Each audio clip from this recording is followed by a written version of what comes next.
Open RAN R&D collaboration project. My name is Paul Clegg. I am the development lead for this project within the Future Networks Programs team, within the Digital Infrastructure Directorate within DCMS. And you'll also be hearing from other members of my team, as well as from diversification strategy policy colleagues today. So welcome, and let's move on.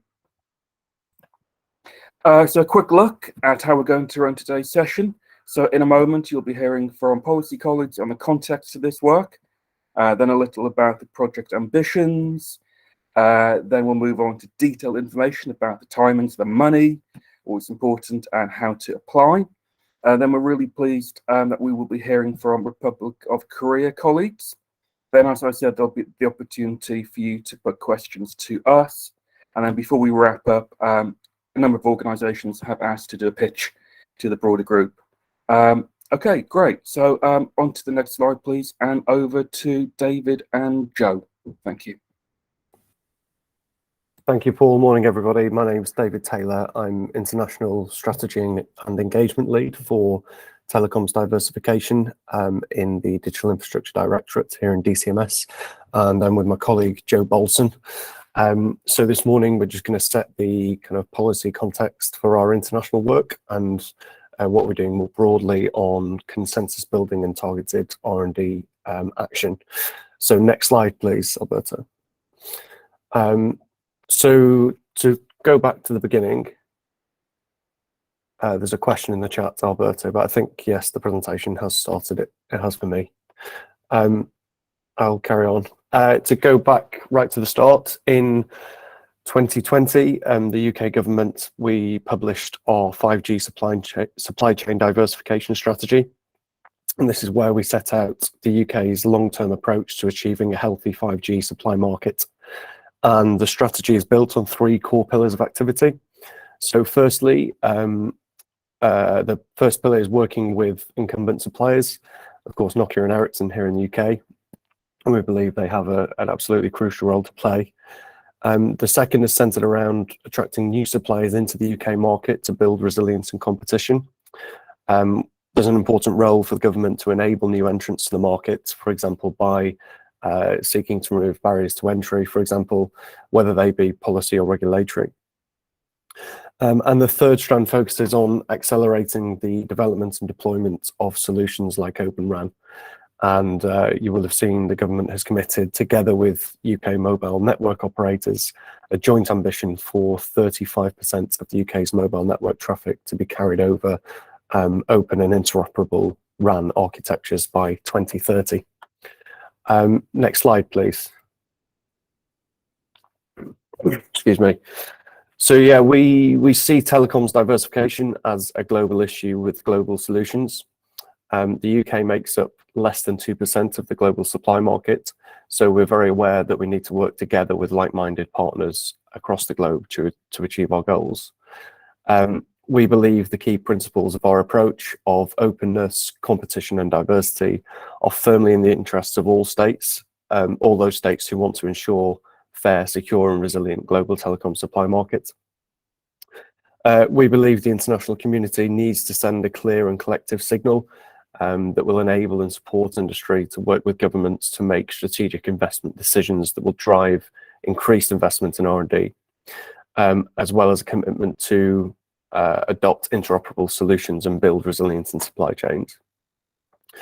Our diplomatic networks are mobilized behind these efforts, and we're continuing to build a unified approach and deliver coordinated international action with partners to open up the global market.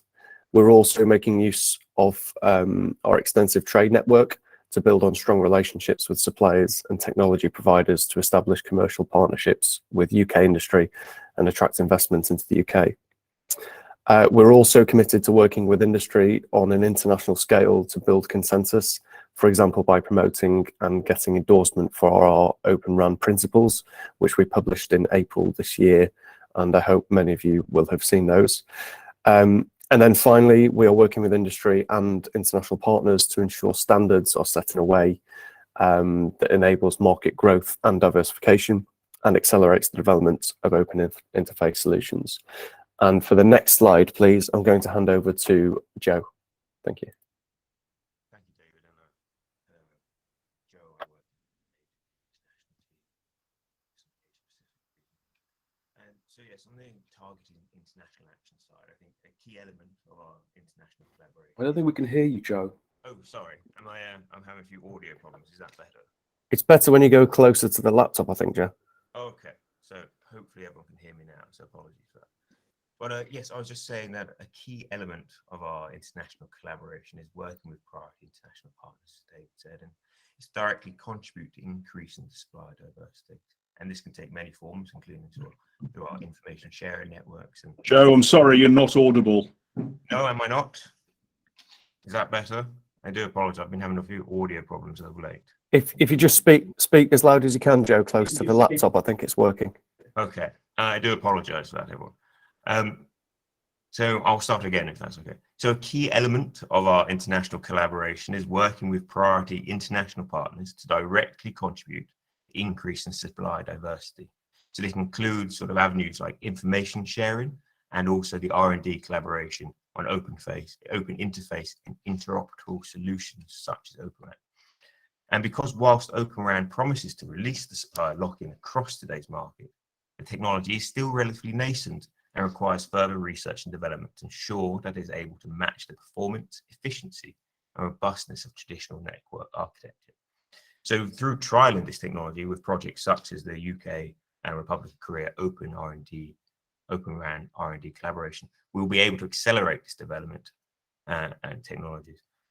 And what I was saying there with our partnership with Republic of Korea today is this bilateral action with world leaders such as RoK in the 5G deployment space, and they have scale vendors in the domestic markets already. So this is really important for achieving UK goals. And I thought, if I may, just briefly talk about the other projects we announced last week in the Open Networks R&D Fund, like the Future Open Networks Research Challenge that was mentioned earlier by Paul yesterday, which announced the 25 million funding research challenge, and also the UK tin winners, which I think is especially valuable for this international space that we're moving into, which the government announced the UK Telecoms Innovation Network competition, which wanted to support more innovators with their scaling up process and developing their products and gaining better access to market. So UK tin will act as an information point for telecommunication companies looking to access funding or testing facilities for research and development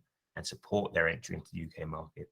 So the establishment of UK tin also delivers one of the key recommendations, which is to create a front door for telecoms R&D across government as we deliver our 250 million program in the years ahead. And that's me. Hopefully, I was audible for some of that at least. Yeah, thank you, Joe and David, for that. The audio got better when you let right in, so I hope everyone could hear. Great. Okay, next slide, please. So a little now about how this particular project fits within that broader context and what explicitly we want to achieve from it. Next slide, please. So this, if you like, it's a high-level mission statement. So the project's aim is to accelerate the development of new power-efficient products and solutions for the global telecoms market, and it should seek to support the UK government's goal of promoting Open RAN as a viable system across the globe. So just to unpick that a little and provide some background. So as David and Joe mentioned, this competition is part of the government's recently announced Open Networks R&D Fund, delivering on the £250 million telecom supply chain diversification strategy through a range of other R&D projects. Specifically, this one contributes to two important elements of the strategy, namely those around interoperability and Open RAN, and also international collaboration. The project will be delivered similarly to the 2019 5G RailNets project. So a UK consortium working closely with a Republic of Korea or RoK consortia to meet overall project objectives. One thing we want to get out of this is helping to enable smaller UK-based firms to learn from larger and more specialized South Korean firms, serving to strengthen the domestic telecoms ecosystem as the UK seeks to develop high-value niches in the sector.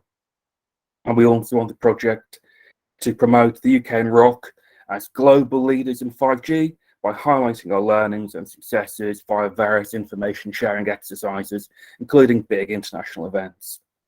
So next slide, please. So these are our 4 kind of key objectives about how we want to go about doing this. So number 1, in the top left, to allow UK and Republic of Korea companies and research organizations to collaborate on Open RAN R&D and develop new products and solutions for the market. Then across to the right, number 2, to accelerate the development of power-efficient technologies, products and solutions for Open RAN systems. And then down the bottom left, to conduct a joint assessment of the overall power budget of Open RAN base stations versus traditional base stations to help us determine the critical items and make sure that any progress has a meaningful impact on power consumption. And this assessment should consider industry standard approaches such as those set by the Next Gen Mobile Networks Alliance.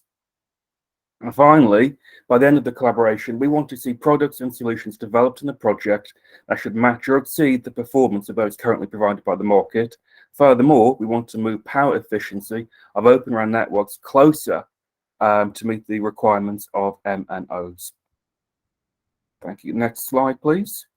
So a little bit now on the technical specs we've been thinking about.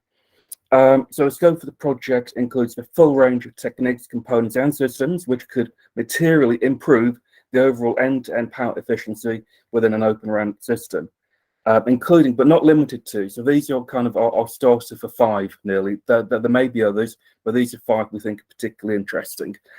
So efficient power amp design, including linearization and power management techniques, power efficient radio frequency semiconductor devices, efficient baseband processing techniques suitable for virtualization on commercial off-the-shelf servers or accelerator architectures. Number 4, cooling, power supply efficiency, and at the end there, energy saving based on management in response to traffic patterns within a network. Next slide, please. Thank you. So finally, to touch upon the desired outputs and outcomes from the project. So please be aware that all this is set out in the application guidance, but just to run through. So in terms of what the outputs we want, so power efficient 5G Open RAN technologies, components, subsystems, and products. That's one thing we want to get out of this. And as I said, an assessment of the impact of those elements within the energy budget of an overall RAN system in a high traffic environment. And number 3, a report at the end of the project to detail our joint work.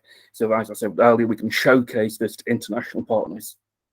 And on to the 4 outcomes, more Open RAN products and solutions traded between the UK and the Republic of Korea, more commercial relationships developed between RoK and UK Open RAN partners, between academic institutions and universities in both countries, more partnerships and also bringing in businesses to work alongside them.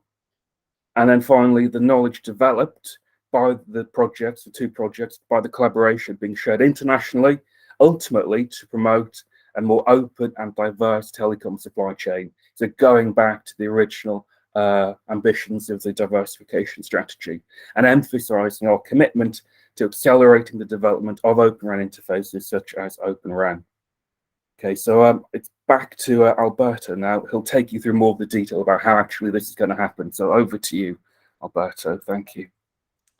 Thank you very much, Paul. Hopefully you can all hear me and see me okay. And before I get into this section, I just wanted to quickly introduce myself for those of you whom I haven't had the pleasure of meeting before. So as Paul mentioned, my name is Alberto Ranzo, and I am a Program Development Officer within the Future Networks programs in DCMS. So now I would like to talk you through some key information you should bear in mind before, during, and after applying for these competition. And this is going to be the timelines, funding available, and the application process for this project.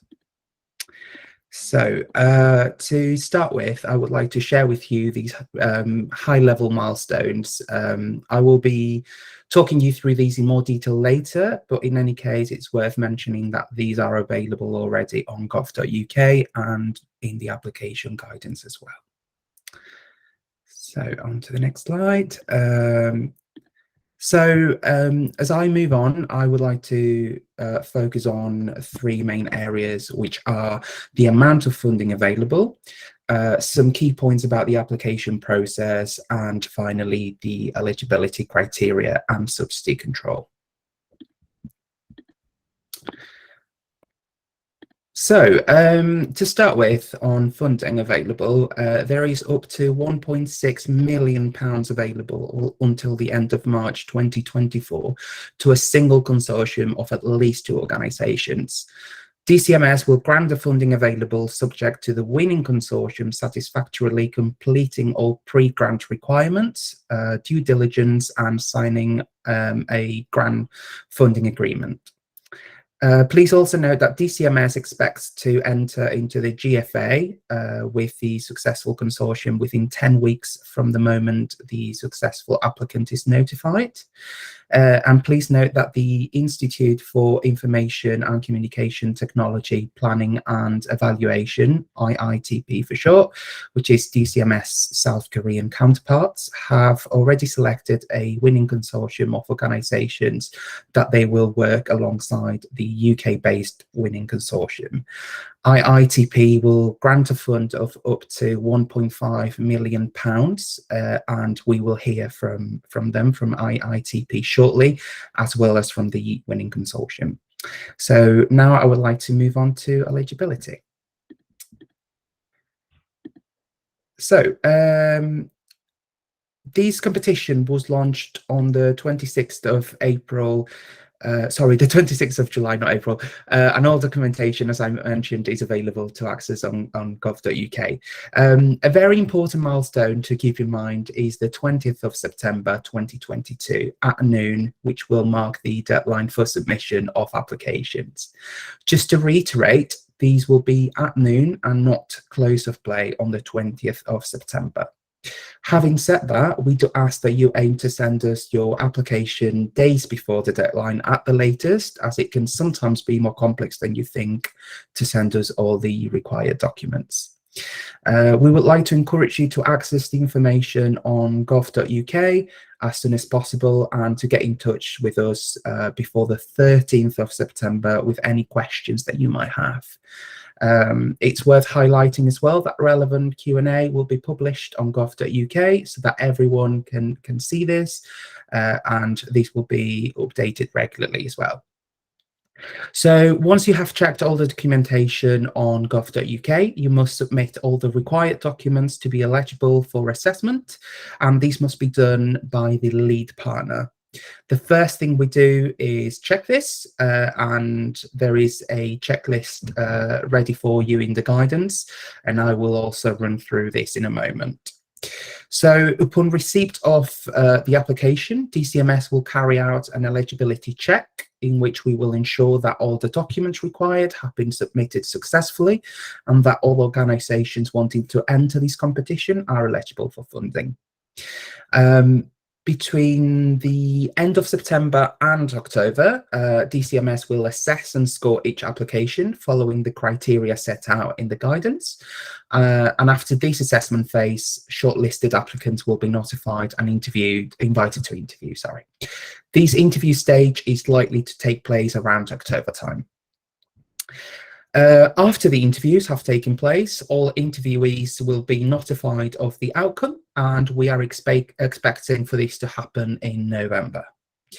All eligible and in-scope applications will receive feedback from our panel, and it is worth noting that the successful consortium will need to demonstrate that they have resources in place to lead the pre-grant mobilization process and to identify the pre-grant mobilization team. Equally, the successful consortium will need to provide a range of detailed planning, financial, commercial, and subsidy control information so that DCMS is able to complete due diligence and prepare all necessary processes to enter into the GFA. As I said earlier, we expect it will take about 10 weeks to mobilize and sign the GFA with the winning organization. So now I would like to move on to the required documents. So this is the list of required documents which must you must submit in order to be eligible for funding. Again, this is all in the guidance and on the application form, so please ensure you check through this list when it comes to writing your bid. Firstly, you need to fill out the whole application form, answer all of the questions, and fill out the finance summary table at the end, as well as signing up to the terms of the grant agreement, which is another table that you can find at the end of the application form. It's worth noting that the program participation agreement, which is one per applicant, is provided for information at this stage, but will only need to be completed upon award. So secondly, we also need a finance form for each consortium member, including the lead partner.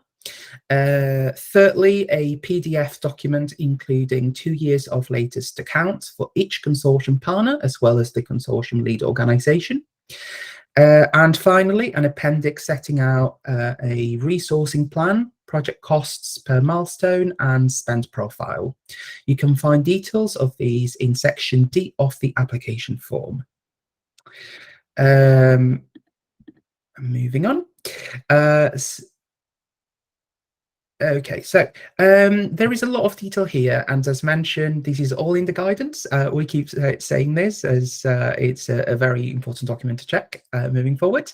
The key points that I would like to mention is that you must apply as a consortium of at least 2 organizations, as I said earlier, but you cannot apply as an individual, either as a lead partner or a general partner. You must have strong industry representation and must not be mainly composed of lobbying or advocacy groups. The grant can be more than half of your annual income over 3 years. You will also need to sign a collaboration agreement between your partners before you receive any grant, and there is a template in the grant funding agreement on the website. Companies that are not UK registered are not eligible to receive grant funding from DCMS, but non-UK organisations may participate. It's just a matter of not being able to receive grant funding. High-risk vendors are not permitted to participate in the project, and the final points concern the objectives and outcomes of the grant. You must be able to work internationally and prove that you can meet the outcomes we are looking for, which Paul spoke about earlier, and again, they are in the application guidance for you to find. And obviously, finally, we will conduct rigorous due diligence, which I hope is expected. So now I would like to move on to subsidy control. So when it comes to subsidy control, you will need to prove that you meet the requirement of this route to funding when you apply. These requirements are set out in the guidance. You must accept the terms and conditions of the grant before submitting your application to DCMS. These can be a bit of a complex area, so if you do have any questions about these, please email the inbox and we can clarify your questions with our subsidy control experts. Applications will need to obtain their own independent subsidy control legal advice, and if requested, commit to sharing that advice with DCMS and our professional advisors. Finally, if an applicant receives a subsidy in breach of the domestic subsidy control arrangements, the applicant may be required to repay any subsidy received plus interest. And finally, I hope that was helpful. And as I said, I keep saying everything is in the guidance for you to find. But if you have any questions, please feel free to send us an email to the shared inbox that I mentioned earlier, which is onp.inquiries@dcms.gov.uk, and our team will pick it up. If they can answer it straight away, they will pass it on to the relevant team or experts to get an answer for you.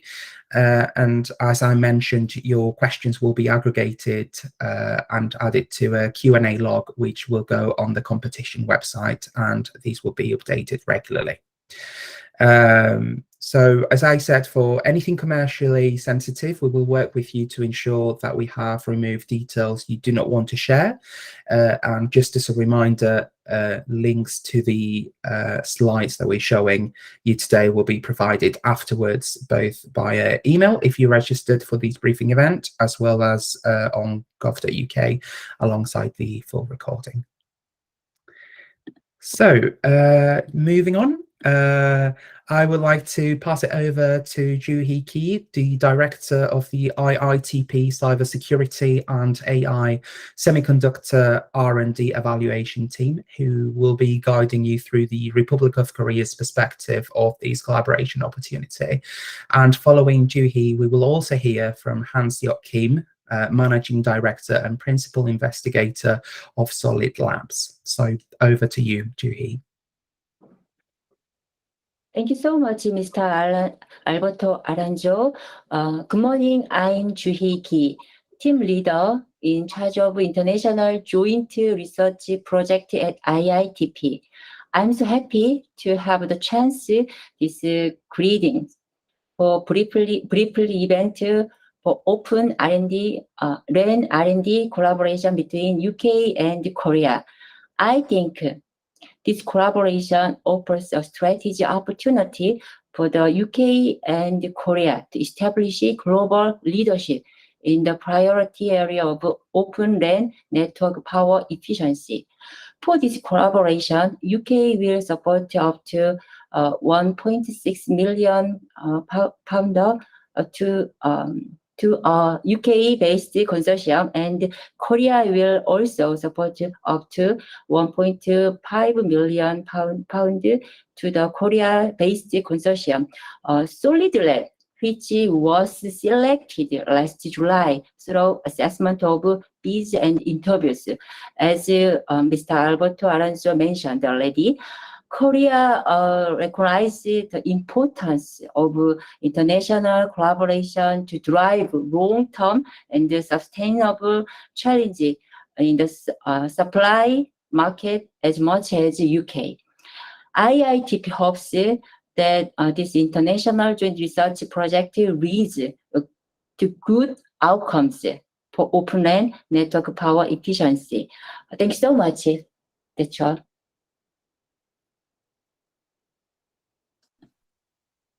So thank you very much for that. I would like to pass it on now to Han-seok Kim, please. Thank you.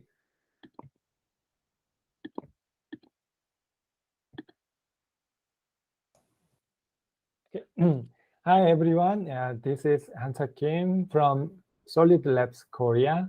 I'm the Managing Director of RoK Consortium. Next page, please.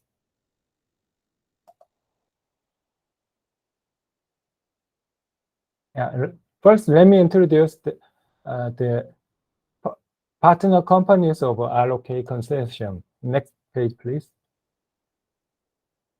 The Solid Labs is the project lead partner. Its business area includes mainly the ORAN systems such as Oiu and frontal multiplexer, and wireless repeaters and optical transmission devices. Solid Labs is the leader in ORAN frontal technology. It has already commercial Oiu products delivered to the US market, and we will develop a better Oiu systems in this project. Solid has been contribute to ORAN frontal standardization for 4 years. Next page, please. The RFHIC is the project partner. The company name, RFHIC itself, radio frequency hybrid integrated circuit, represent its business area and technology specialty. The products of RFHIC is GaN hybrid power amplifier, MMIC, radar modules, and RF generators. So RFHIC is a leading company in Korea regarding this power amplifier market. Next, please. So let me explain the project overview. Next, please. The project goal is to develop and validate high-efficiency ORAN power amplifier and ORAN distributed antenna system. The blue box in the figure represent the systems developed in this project. The main features are 200 megahertz of bandwidth at N78 frequency band, and more specifically from 3.6 gigahertz to 3.8 gigahertz, and the frontal speed of 25 gigabps. Let me tell you more in the next pages. Next, please. Here is the specification of a frontal multiplexer. The main features are ORAN frontal EC3 interface with the ORAN standard version 7.0. Support of 2 DU connection and support of cascade topology so that up to 14 ORUs can be grouped as a shared cell. It supports IEEE 1588 synchronization and IoT services such as NB-IoT, eMTC, and some security functions. Next, please. Here is Oiu specification. The bandwidth of 200 megahertz and 44 MIMO. This requires frontal data rate of 25 gigabps. And it supports both 4G LTE and 5G NR. And the power consumption will be less than 60 watts. And it is important to reduce uplink noise in shared cell architecture. A new uplink noise reduction technique will be applied to frontal multiplexer and ODU in this project. And it will support PTS, partial timing support synchronization. Next, please. Here is the specification of Doherty power amplifier. Again, the bandwidth of 200 megahertz at 3.6 gigahertz band, and the power efficiency will be the world best, 47% or higher. And power gain is 30 dB or higher. And the size is small so that it is suitable for a massive MIMO application. Next, please. And so these products, frontal multiplexer, Oiu, and Doherty power amplifier will be tested with various vendors engaged with Sonic Labs or UK consortium. And end-to-end validation will include devices, access network, a core network, and operation management systems. I expect many vendors for open network elements, including RU, DU, CU, and RIC, Radio Intelligent Controller, and so forth, are engaged with Sonic Labs.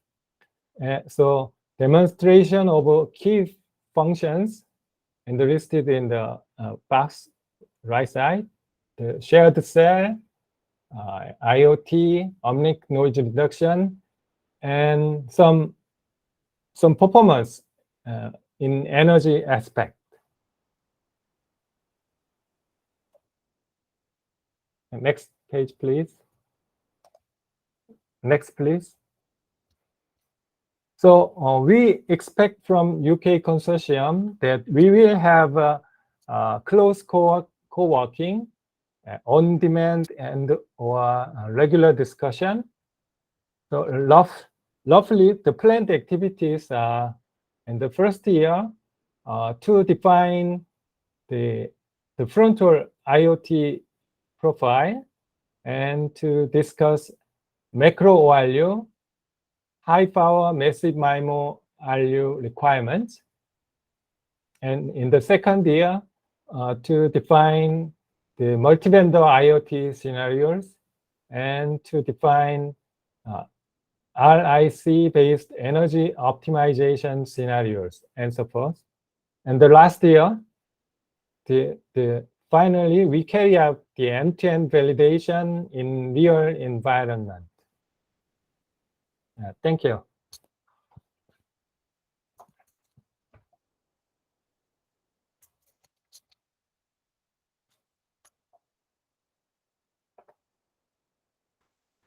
Thank you. Sorry about that, I was on mute. So with many thanks to Juhi and with Hans-Ok, and congratulations to Solid and the RoK Consortium. So now it's an opportunity for you, I think we've been speaking enough, for you to ask any questions of today's speakers. We'll also have experts on the call to help answer any technical or commercial questions. So please use the Q&A function. It just means we'll have a record of all the questions for future reference. Okay, so we've already had some questions in, which is fantastic. Andy Thomas, should the lead partner be a university as per the FONRIC briefing yesterday? It can be. You know, the UK has some world-leading universities in this area, so we would be very happy to have a consortium led by a university, definitely. Can you confirm that large organizations will only be eligible for 40% funding? And yes, that is true. So under subsidy control, it depends which regime you will come under. But yeah, for really big businesses, David Taylor, can we see the Q&A? For those who can't see the Q&A, if you click on that little triangle, square and circle in the bottom right of Google Chat, and it comes up with a list of activities, breakout rooms, polls, and Q&A is in the middle there. And if you click on that, you can see who's been asking the questions. Okay. So yeah, to Howard Ben's question, yeah, cool. To Howard Ben's question, yes, that's correct. And again, Howard, will the Korean consortium be decided at the same time as UK? It has been decided. Hans-Ok and Solid are leading that consortium for the Republic of Korea. So they will start work now, and when the UK consortium is appointed, then it's the opportunity to start working together. Any more questions? Or have we given so thorough a briefing that you've been given all that you need? Surely not.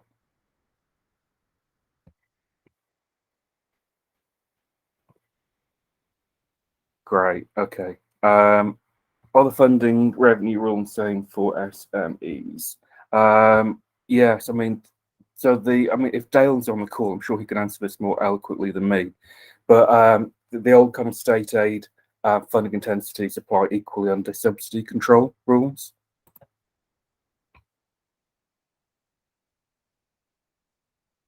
And how do we, Francesca, how do we get in contact with the Korean consortium? So it's a good question. What do you mean now as you're developing your application?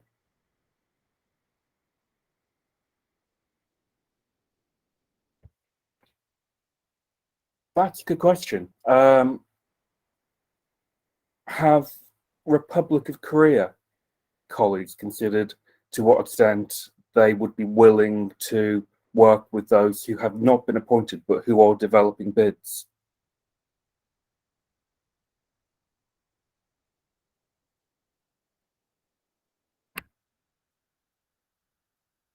Yeah. Do Hans-Ok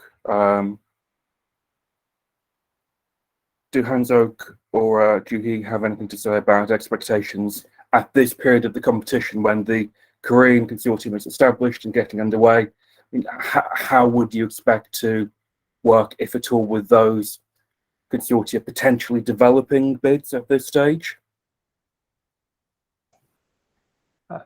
This is Hansok speaking. I expect at the decision of UK consortium, the RoK and both RoK and UK consortium define the point of contact.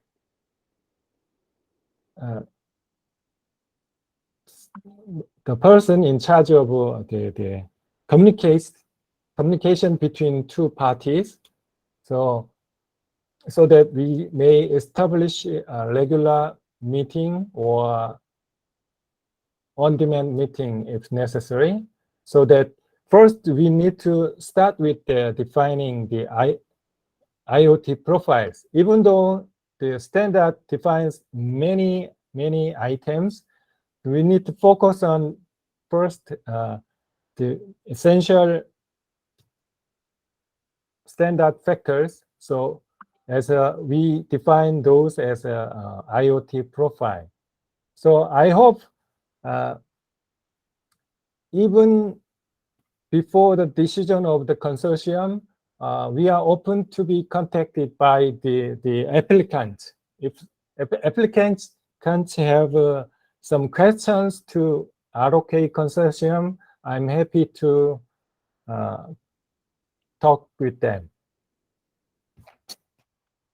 Thank you. I think what may help Republic of Korea colleagues, if we establish a directory, an online directory of organizations who are interested in working with the RoK consortium. So like a supplier directory.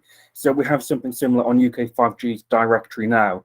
So that will enable almost to help you manage your relationships between those organizations who are interested in working with you. So it will give a bit of structure and management to that process. So I think an action for us coming out of this is to talk to UK 5G about setting something like that up. So there's a mechanism in place for the likes of Francisco and others who want to talk to you in a kind of a more managed, structured way. Does that make sense? Does that answer your question, Francisco?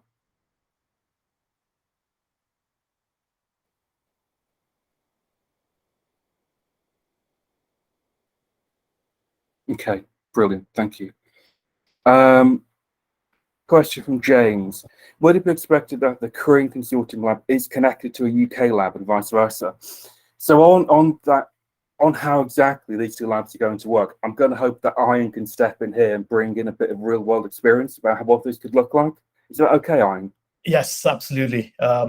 So I would say that yes, there is a possibility that there would be two labs talking to each other. Again, it all depends on how the consortia shapes up and the strengths of each of those labs and their specialities, and I think over time that will develop, but it's too early now to say how those labs will be connected. Okay, thank you, Ian. It's really helpful.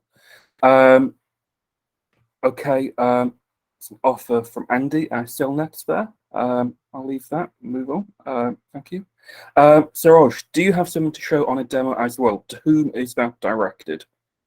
What do you mean by that exactly? Yeah, is there anything to see? Like we understood the theoretical part. Like it's for Andy and team who are explaining the solution.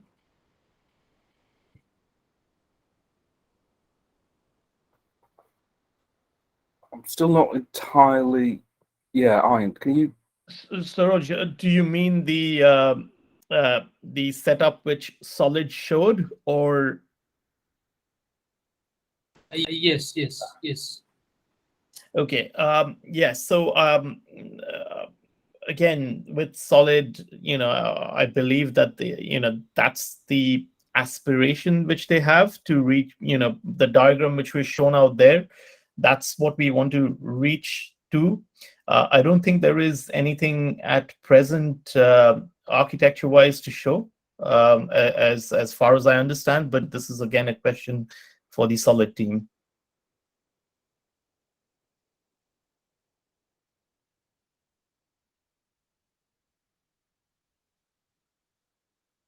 Did you have anything you wanted to add to that, Hans-Ok?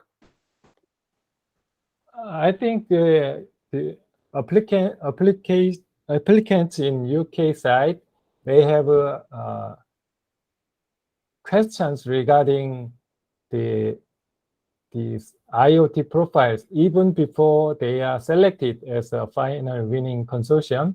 But I'm afraid if they try to directly contact me or a person who will be selected as a contact point, is it okay to everybody, so that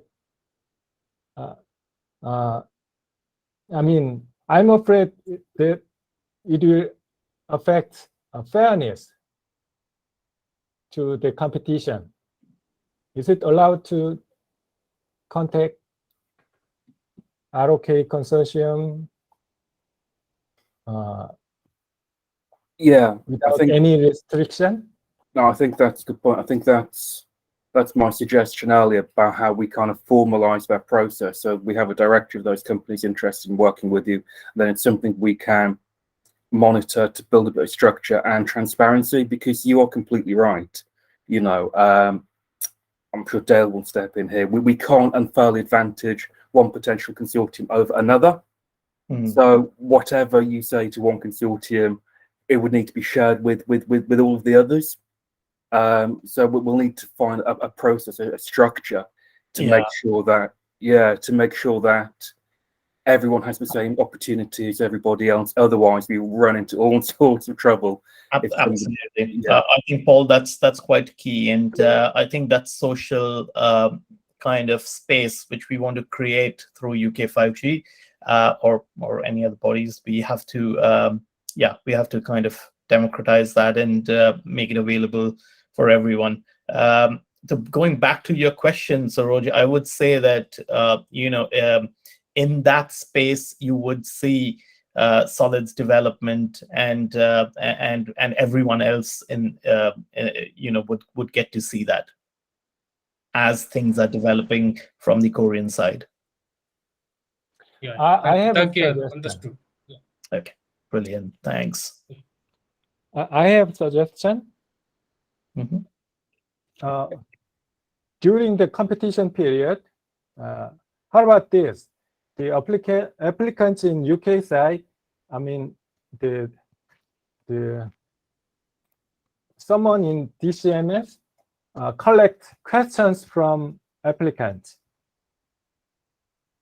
and send to Korea, and we answer to them. How about this procedure? Yes, I think something along those lines that we can do in a democratic, transparent way. I think that would be part of it, yeah, and also to give you an indication of the kind of consortium who would be interested in working for you, which will help you from your side also.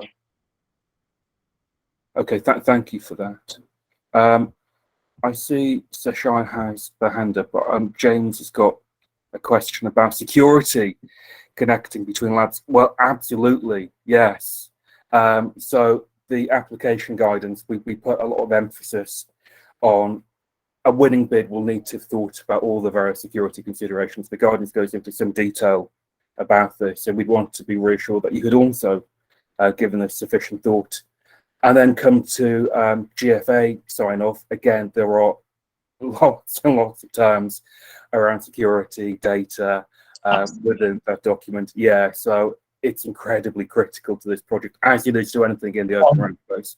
And just to add, Paul, that on the GFA, we have something called the security strategy, followed by a security plan. So there is pretty much from the onset of the project, there will be a focus on how security will be dealt with, during the course of the project. And yes, and with Open RAN, there is always the security aspect, which is also which is given a priority as well. Thanks, Ryan. A hand went up, then it went down, so I hope we've answered something. Are there any more questions? I should say, if you have any questions after this, once you've, okay, Francisco, please. Yeah. Francisco, did you have a question you wanted to? Yeah. Hello? Sorry, hello. Can you hear Hello. me now? I can, yes. Yeah, sorry, I'll ask the question directly because typing it will take too long. Okay. So I'm still a bit confused about the consortium here. Are we assuming that consortiums will be formed independently to apply for these grants, say in the UK, and later join with Korean partners afterwards? Are they two independent consortiums that will be bidding for this? Yeah, so the solid consortium is in place. So Hanzo, who's spoken, that is the Republic of Korea consortium.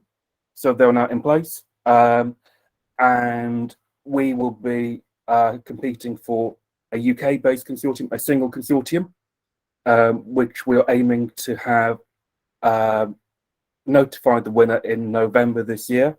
So subject to how quickly the GFA gets signed off, we'd expect you to be mobilizing, hitting the ground late this year, early next year. But there will be that period when GFA has been signed off, where presumably, admittedly, the UK consortium would be working at risk at somewhat.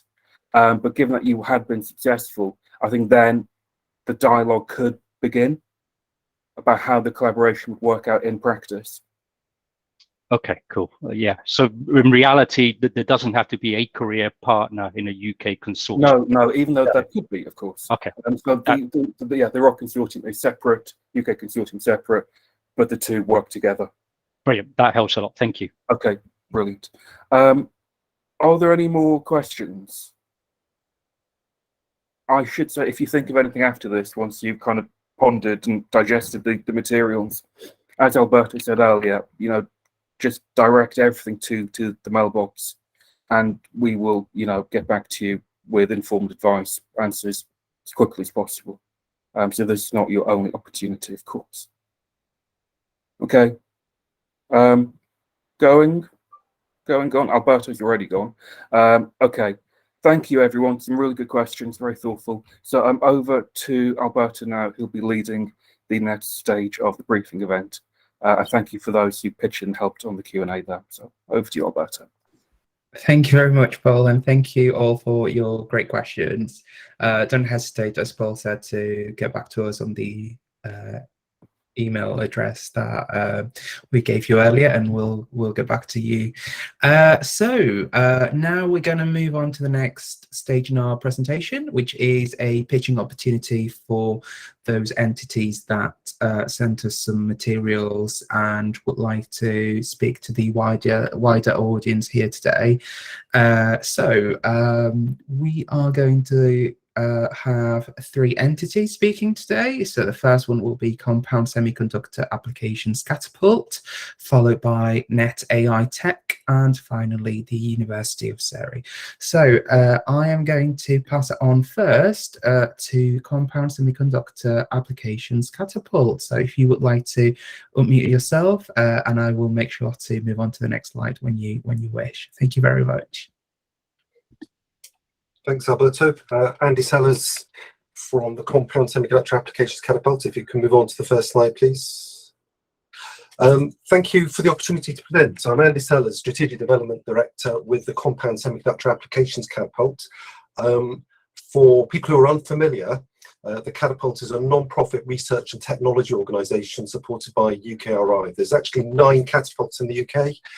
Our particular focus is helping companies to develop advanced electronics.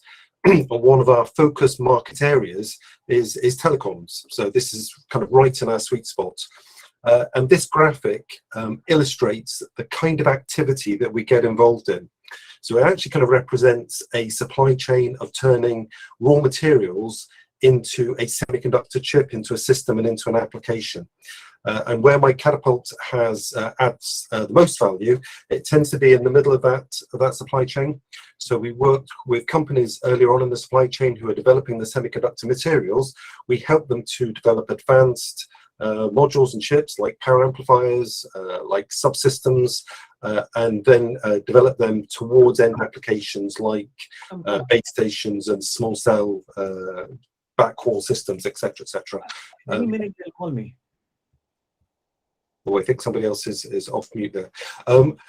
I have put in the contact details on this first slide here. So if you have any questions and you want to get in touch with us, my personal email address is there. Also, I put on the inquiries email address of the Catapult and the collaboration. They will all be responded to. So if anybody wants to get in touch to take this further, that is our contact details. If we can go on to the next slide, please. So a little bit about the Catapult. We have dedicated research laboratories. We're actually based in South Wales, although we work with companies across the UK, and also we already have some international collaborations, which I'll talk about on the next slide. But we have dedicated research and development laboratories in South Wales. We have 104 employees, about 30 PhDs, and this graphic just kind of illustrates the sorts of facilities that we have in-house. We have a design studio where we can simulate and model systems and chip performance. We have a class 10,000 clean room where we can process advanced semiconductors in order to create advanced modules. We then have proving laboratories. So we have a power electronics laboratory where we can measure the power consumption, and this is one of the very relevant things about the power efficiency of Open RAN. We have an RF and microwave laboratory, and we have a photonics and sensors laboratory. So we have the ability to simulate and model a semiconductor and a system, to develop a prototype, and then to evaluate that prototype within the lab. If we can go on to the next slide, please. And just a little bit of the background, this is kind of just to indicate our impact to date. We've been operational since about 2018. We are working, we have initiated about £177 million worth of projects, which are of value to the Catapult, about 14 million. We've got 84 active collaborations, 10 international partners, 68% of our projects have got an academic partner in them. So they're just some headline statistics. And two particular projects that we're working on at the moment, also funded through DCMS, we are developing a secure 5G platform using novel, efficient, wideband gallium nitride power amplifiers. Now, this is particularly important because when you put a small cell base station in, quite often the power amplifier is tuned to a specific frequency. By putting in a wideband gallium nitride power amplifier, it enables you to switch frequency from one to another. So you can use spectrum splicing and that sort of thing. And the second project we're working on, you can see here, is a gallium nitride encapsulated MMIC. So these are sort of, it just shows our sort of credibility and our kind of capabilities, if you like. And the last thing here is just a little link where you can, if you would like, last week the Minister, Matt Wallman, announced the UK Telecom Innovation Network. This link actually is a link to a debate in UK Parliament showing how relevant my Catapult is to this particular marketplace. Thank you, Alberto, for the opportunity to pitch. Thank you very much for that. We really appreciate your pitch. Thank you. So let's move on to the next picture, which will be from Net AI Tech. So if you would like to mute yourself, please go ahead. Thank you. Thank you, Alberto. Thanks, everyone. Good morning and good day. My name is Seshaya Ponekanti, and I work in the business development at Net AI.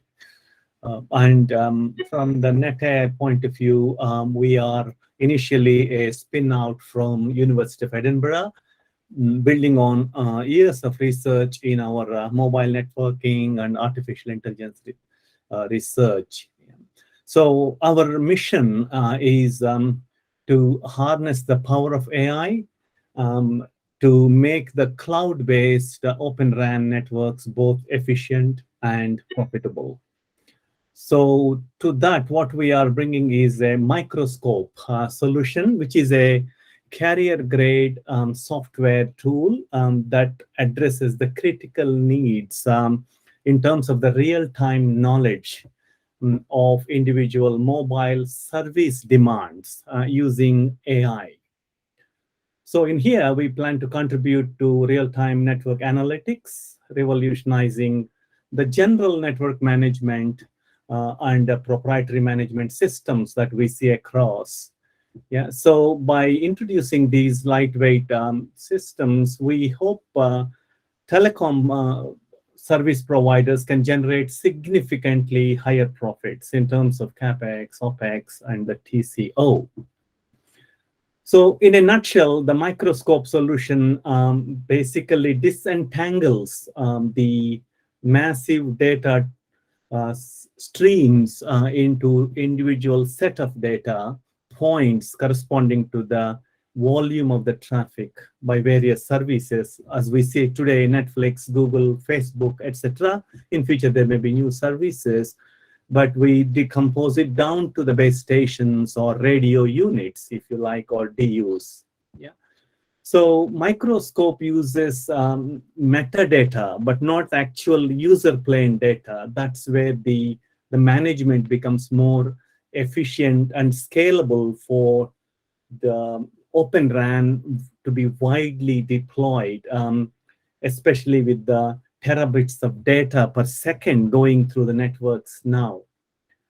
So in terms of our core use case is the optimal allocation of network resources in Open RAN to support effective management and also monetization of these services that are flowing through Open RAN. If you can go to the next slide, please. Thank you. So our technology has been validated in the metropolitan scale carrier data, and we have demonstrated 99% of decomposition accuracy in relation to the perfect information obtained via extensive measurements. So as I mentioned, our combination of analytics and AI-based prediction engines is the one of the important points that provides on the real-time basis, which actually fuels the RAN automation together with the resource management, which is important. So in this context, we look forward to engaging with our partners from Korea and as well as in the UK, covering mobile operators, OEMs, infrastructure, professional services, to validate interoperability, AI, and resource management / performance. In particular, the RIC-based energy consumption or efficiency use cases, we see the value coming from our side. So we look forward to working with the possible consortiums and contributing to this. Thank you very much for this opportunity. Thank you very much for your pitch. That was really helpful. I would like to move on to the last pitch, please, which is from the University of Surrey. So if you would like to unmute yourself, I will make sure to go to the next slide for you. Thank you. Yeah, thank you, Alberto. Thanks very much. Can we go to the next slide? What we are proposing is to build on the current DCMS funded project that we have. It's called Flex 5G. And it is a very ambitious project. It's very comprehensive, addressing all aspects of the Open RAN. And what the uniqueness of our proposal is highly flexible. So we are using software as much as possible in the system. It is efficient in terms of the high capacity, and we have we are looking at software-based baseband and software-defined radio for energy efficiency. High performance is we are trying to do 12 by 12 massive MIMO, all on a baseband side aspect. The whole architecture is flexible, can be used as high capacity small cell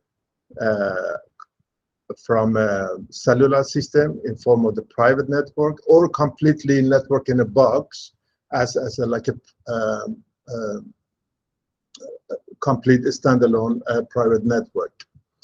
It is intelligence. We are developing the RoK with the appropriate AI algorithm, and the OSS is quite intelligent and has a digital twin.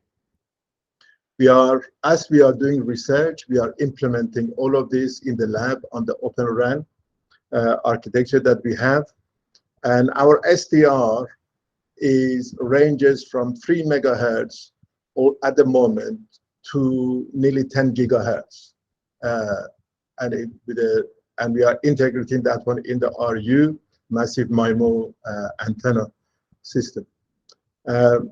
What we are doing is also testing all of this end to end with on a testbed that we have, and our testbed is already connected to India, and our Indian partners that are working on Open RAN from India, and we are a consortium of the universities and companies working on Open RAN in UK, so we can do end-to-end between India and UK testing and optimization of Open RAN. You mentioned, I think the Korea colleague mentioned using RoK for the energy management. Yes, we have that capability. We can do that on top of the RoK we are developing. And also you mentioned distributed antenna system. We are interested in enhancing our project with distributed antenna system to extend the coverage. And we have a novel idea how to do that one energy efficiently.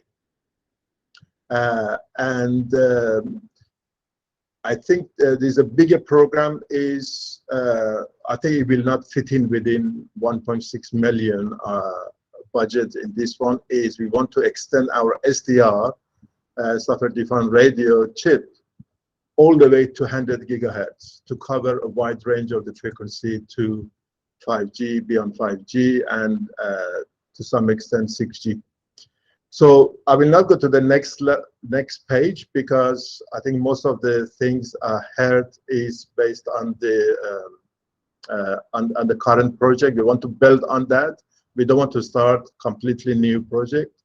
And this project is led by AWTG, and we have partners like Line Microsystem on the SDR, Vodafone, test equipment lab that they have, VIV, test equipment provider, Comscope on the antenna, low profile MIMO antenna system, and we do time synchronization working with EPTIC in UAE. And there is a number of other advisory boards members and partners included in here. So I will not go to the third page. So that's the only introduction that I would like to do. So don't worry about the next page. I've already said this one. Thank you, Albert. Thank you very much for your time and for talking us through this. So that concludes the pitching opportunity. Thank you very much to those that spoke to all of us.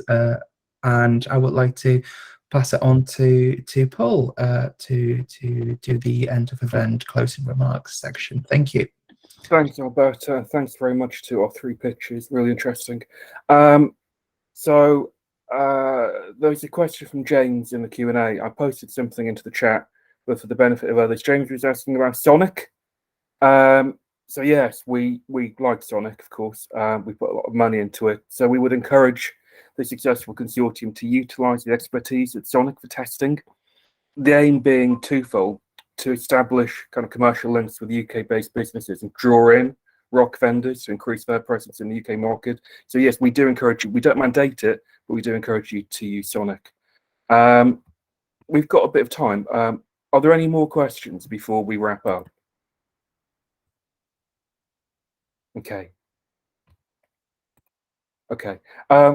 Well, thank you very much for everyone coming today. Oh, Ken. Yes, we have a project, but we were just notified about this yesterday, so we just joined. But I'm just wondering, like, we specialize in kind of Open RAN based system. We have partners as well. We're based in London, but we also have partners in Silicon Valley. The system we specializes like more like on the public usage side.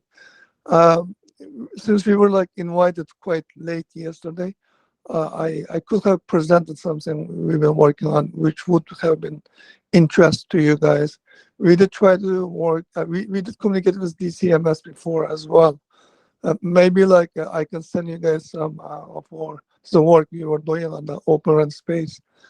Maybe like in the future we can be included in those discussions. Would be great. I think if you were denied the opportunity to pitch because of timing, I don't see any issue with you're sharing some slides with those who registered for this event. I think also, as I was talking about earlier, we may try and do something with UK 5G. So there's a list of all interested organisations in this RoK project, like they do with their supplier directory, so you can get in touch with each other if you're not already on the directory. So we can look into that, I think. So yeah, send your slides and we will share them with those registered for this event, if that's okay, Ken. That's perfect. Yeah, I will definitely. I will share it with you guys. Thank you. Brilliant. Thank you. Okay, so as I said, thanks for everyone for attending and listening to us, and for your questions and for your kind of patience. Thanks also to colleagues from the Republic of Korea. I'm sure it'll be a very exciting collaboration. So we hope it's been a useful session. As Alberto has said, we'll email and publish online the slides and the video after the event. If you've any further questions, please direct them to the mailbox. Otherwise, that's it from me, I think. So have a great rest of your Wednesday, everyone, and hope to hear from you soon. Take care. All the best. Thank you. Bye. Bye-bye. Bye. Thank you. Thank you. Bye. Bye-bye. Bye. Bye.